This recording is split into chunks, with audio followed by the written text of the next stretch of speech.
ಇದರ ಅಧ್ಯಕ್ಷತೆಯನ್ನು ವಹಿಸಿರ್ತಕ್ಕಂಥ ಸನ್ಮಾನ್ಯ ಡಾಕ್ಟರ್ ಶ್ರೀಶೈಲ ನಾಗರಾಳ್ ಸಾಹೇಬ್ರೆ ಹಾಗೂ ವೇದಿಕೆ ಮೇಲೆ ಆಸೀನರಾಗಿರ್ತಕ್ಕಂಥ ಎಲ್ಲ ವಿದ್ವಾಂಸರೇ, ಮುಂಭಾಗದಲ್ಲಿರ್ತಕ್ಕಂಥ ಎಲ್ಲ ವಿದ್ವಾಂಸರುಗಳೇ ಹಾಗೂ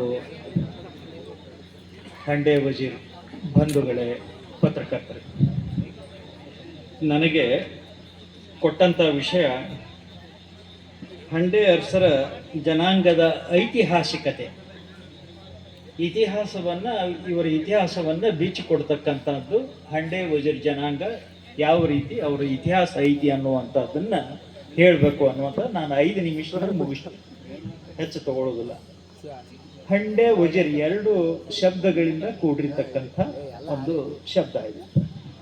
ಹಂಡೆ ಒಂದು, ವಜೀರ ಅನ್ನುವಂಥದ್ದು ಇನ್ನೊಂದು. ವಜೀರ ಇದು ಆದಿಲ್ ಶಾಹಿ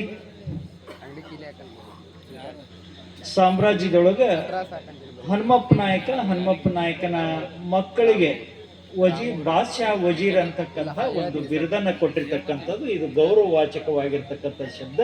ಇದು ವಜೀರ್ ಅನ್ನುವಂಥದ್ದು ಗೌರವವಾಚಕ ಶಬ್ದ.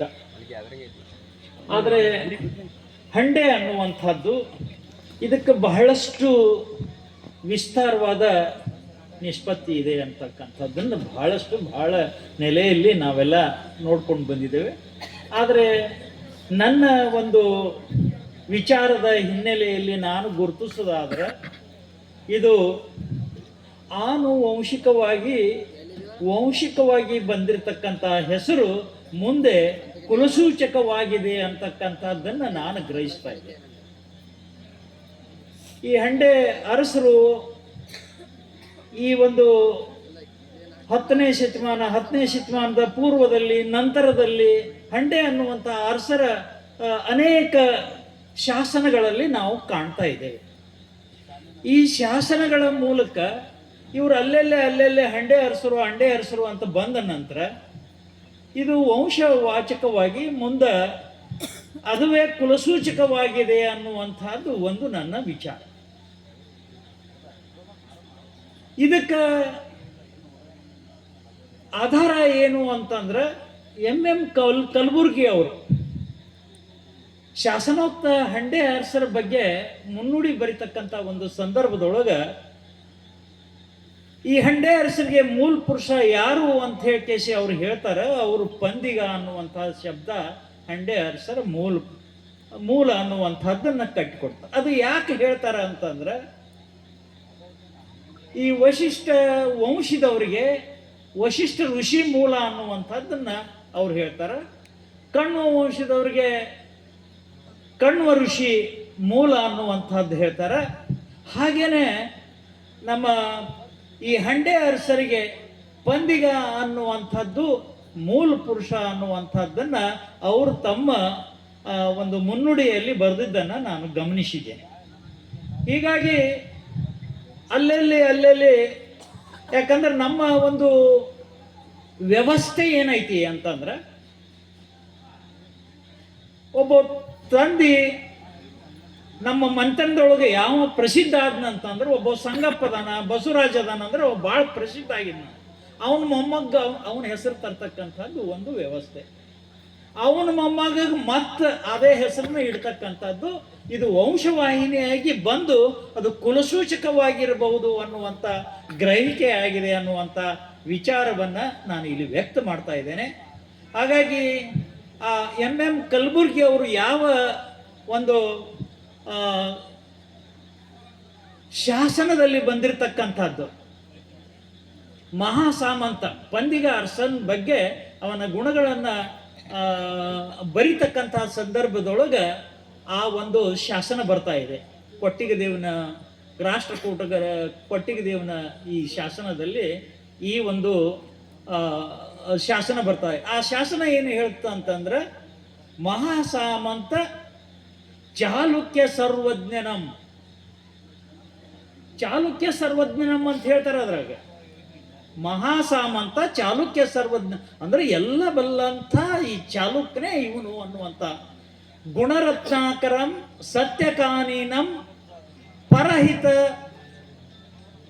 ಪವನಜಂ ದ್ರೋಹರ ಸೂಲಂ ಪರಬಲ ದಣುಗಂ ಶ್ರೀಮದ್ ಪಂದಿಗ ಅನ್ನುವಂಥ ಒಂದು ಶಾಸನ ಇದೆ.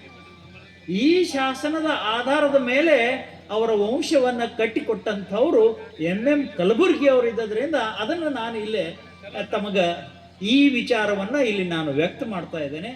ಅಂದ್ರೆ ಇಲ್ಲಿ ಪಂದಿಗನ ಗುಣಗಾನ ಮಾಡ್ತಕ್ಕಂಥ ವ್ಯವಸ್ಥೆ ಅವನ ಮೂಲ ಅನ್ನುವಂಥದ್ದನ್ನು ಅವ್ರು ಕಟ್ಟಿಕೊಟ್ಟಾರ. ಆದ್ರೆ ಇದಕ್ಕಿಂತ ಸ್ವಲ್ಪ ಹಿಂದೆ ಹೋದ್ರೆ ಚಾಲುಕ್ಯರ ಒಂದು ಶಾಸನಗಳಲ್ಲಿ ಆ ಶಾಸನಗಳಲ್ಲಿ ಏನು ಹೇಳ್ತಾರ ಅಂದ್ರೆ ಅಂಡೀರ ಚಂದ್ರನಗ್ರ ಸುತಂ ಅಂತ ಹೇಳಿ ಬಂದ. ಅಂಡೀರ ಯಾರು ಅಂತ ಹೇಳಿದ್ರೆ ಅವ ಚಾಲುಕ್ಯರ ಮೂಲ ಪುರುಷ ಅನ್ನುವಂಥದ್ದನ್ನ ಚಾಲುಕ್ಯರ ಶಾಸನಗಳಲ್ಲಿ ಅನೇಕ ಕಡೆ ಬರೋದನ್ನ ನಾವು ಗಮನಿಸ್ತಾ ಇದ್ದೇವೆ. ಅಂಡೀರ ಅನ್ನುವಂಥದ್ದು ಹಂಡೀರನಂತ ಆಗಿರಬಹುದು. ಅದು ಈಗಾಗಲೇ ಚೌಧರಿ ಅವರು ವೇದ ಕಾಲಕ್ಕೆ ಏನು ಹೋಗಿದ್ರು, ಇಲ್ಲಿ ಏನು ಬರ್ತದೆ ಅಂತಂದ್ರೆ ಈ ಒಂದು ಹಿನ್ನೆಲೆಯನ್ನು ನಾವು ಗಮನಿಸಿದಾಗ ಈ ಪುರು, ಆಮೇಲೆ ಬುಧ, ಯಯಾತಿ ಬುಧ ಮತ್ತು ತೂರ್ವಶ, ಹಾಗೆ ನಮೂಷ, ವರುದ, ಆ ನಂತರ ಅಂಡಿನ ರೂಪ, ಹಿಂಗೊಂದು ವಂಶಾವಳಿ ಬರ್ತಾ ಇದೆ. ಅಂದ್ರೆ ಇಲ್ಲಿ ಯಯಾತಿಗೆ ಇಬ್ಬರು ಹೆಂಡಂದಿರು, ಒಂದು ದೇವಯಾನಿ, ಇನ್ನೊಬ್ಬ ಶರ್ಮಿಷ್ಠೆ. ಆ ದೇವಯಾನಿಗೆ ತೂರ್ವಶ ಅನ್ನುವಂಥ ಮಗ ಇರ್ತಾನ, ಅವನಿಗೆ ನಮೂಷನ ಮಗ ವರುದನ ಮಗ ಅಂಡಿನ ರೂಪ. ಅಲ್ಲಿ ದಾಸರಾದ ವಿಜ್ಞಾನ ಅಂದ್ರೆ ಇವರು ಆರ್ಯಾವರ್ತದಲ್ಲಿ ಸಪ್ತ ಸಿಂಧು ಪ್ರದೇಶದಲ್ಲಿ ಇದ್ರು.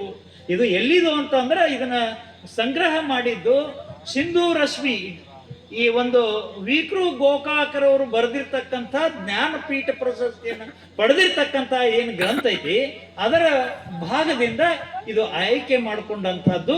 ಅಲ್ಲಿ ಅಂಡಿನ ರೂಪ ಅಂತ ಹೇಳಿ ಅಲ್ಲಿ ಬಂದಿರೋದನ್ನ ಅವ ಅಲ್ಲಿ ದಾಸರಾದ ಯಜ್ಞೆಯಲ್ಲಿ ಅವರು ಕೂಡ ಹೋರಾಟ ಮಾಡಿ ಅಲ್ಲಿ ಸೋತ ನಂತರ ಅವ್ರ ಕೈಯಾಗ ಆಳಾಗಿ ಅಲ್ಲಿ ಅಡಿಯಾಳಾಗಿ ಅವ್ರ ಜೊತೆ ರಾಜಭಾರ ಮಾಡಲಿಕ್ಕೆ ಅವಂಗ ಇಂಟ್ರೆಸ್ಟ್ ಇರೋದಿಲ್ಲ. ಅದಕ್ಕೆ ಅವ ದಕ್ಷಿಣ ಕಡೆ ಬರ್ತಾನ.